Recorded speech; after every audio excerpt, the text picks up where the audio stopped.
सभी YouTube family को राम राम। मेरा चैनल पे आप सभी का स्वागत है। मैं आशा नहीं उम्मीद करती हूँ आप सब स्वस्थ होंगे, मस्त होंगे, अपने अपने काम में व्यस्त होंगे। मैं शंकर भगवान की एक कजरी गीत सुनाने जा रही हूँ। पति पत्नी के नोक-झोंक आप लोग सुनिए।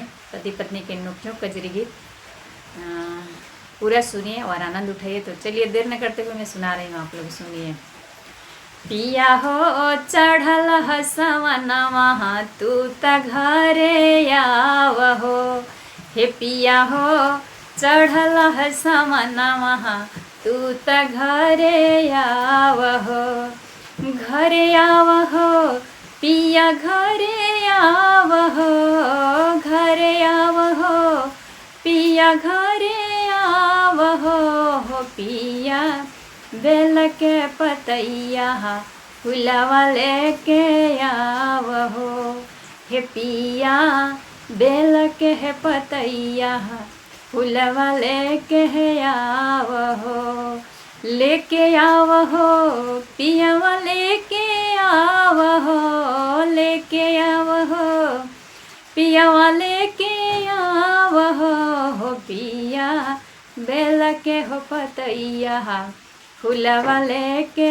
आवहो, हे पिया बेल के हो पतैया फुलवा लेके आवहो, पिया चढ़ल हो सवनवा तू त घरे आवहो, हे पिया चढ़ल हो सवनवा तू त घरे आवहो, पिया चढ़ल है सवनवा तू त घरे आवहो, लेके अइबहो धनिया लेके अइबहो, लेके अइबहो धनिया लेके अइबहो, धनिया बेल के पतैया फुलवा लेके अइबहो, हे धनिया बेल के पतैया फुलवा लेके अइबहो, हे धनिया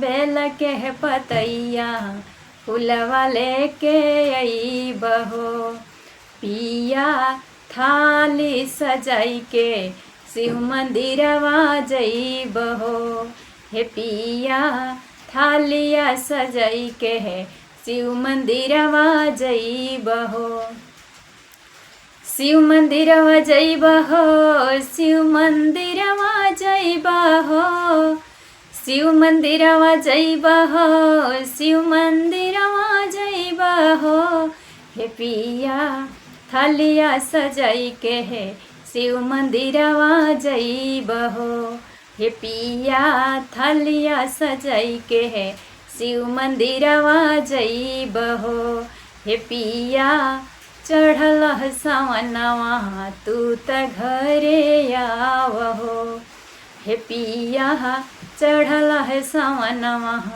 तू त घरे आवहो, हे पिया चढ़ल सवनवा तू त घरे आवहो, जाई के मंदिरवा में करबा पूजनवा, जाई के मंदिरवा में करबा पूजनवा, करब हम पूजनवा हो, करब हम पूजनवा, करब हम पूजनवा हो, करब हम पूजनवा, पिया कई के हो पूजनवा हम मंगनवा मंगबहो, हे पिया कई के हो पूजनवा हम मंगनवा मंगबहो, हम मंगनवा मंगबहो, हम मंगनवा मंगबहो, हे पिया कई के हो पूजनवा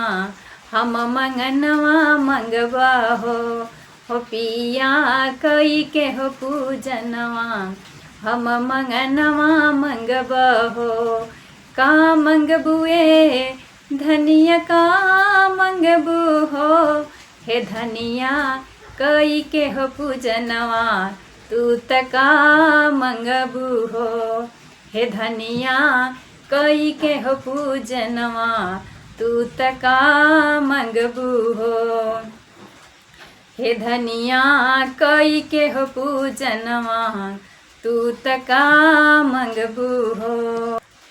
हे धनिया हमरा के दे तू हो बताई तकव ने मंगनवा मंगबू हो।